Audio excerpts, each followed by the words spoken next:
Het was Mike en ik die kennen elkaar al vele jaren, de minister-president, Mike Eman. En het was als vanouds.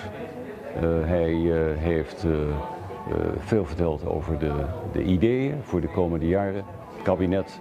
En ik hoop zeer dat succesvol zal zijn voor Aruba, maar ook voor de koninkrijksverhoudingen. Het hangt natuurlijk heel veel af van de komende verkiezingen in Nederland. Iedereen vraagt zich af hoe zal dat gaan. Iedereen heeft natuurlijk zijn eigen verwachtingen en hoop.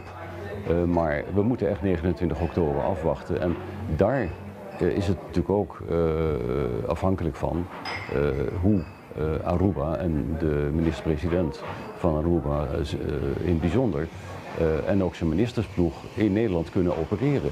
Heeft Nederland oog voor de belangen van Aruba en de andere Caribische eilanden? Of moet men veel meer moeite doen om die belangen naar voren te brengen? Dat hangt natuurlijk ook af van, zeg maar nogmaals, de ontvangst van het beleid van het kabinet Mike Eman. Hoe ziet men die plannen? Heeft men daar een idee bij? Voelt men van dit kan belangrijk bijdragen aan de stabiliteit en solidariteit op Aruba? Want Aruba doet het momenteel gelukkig heel goed. De toerisme neemt enorm toe, inkomsten nemen enorm toe. Maar je zult toch ook voor de lange termijn, voor de meerjarenplanning, zul je veel moeten doen om het zo te houden. Wat ik uit het gesprek haal is veel positiviteit, geloof in eigen kunnen, vertrouwen ook dat Aruba dat kan.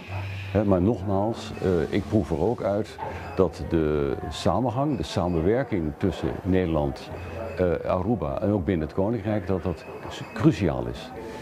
En dat is eigenlijk altijd zo geweest, maar ook gezien de periode waar Aruba natuurlijk ook mee te maken heeft, en dan denk ik aan de COVID-periode, dat er enorm veel steun nodig was om Aruba overeind te houden.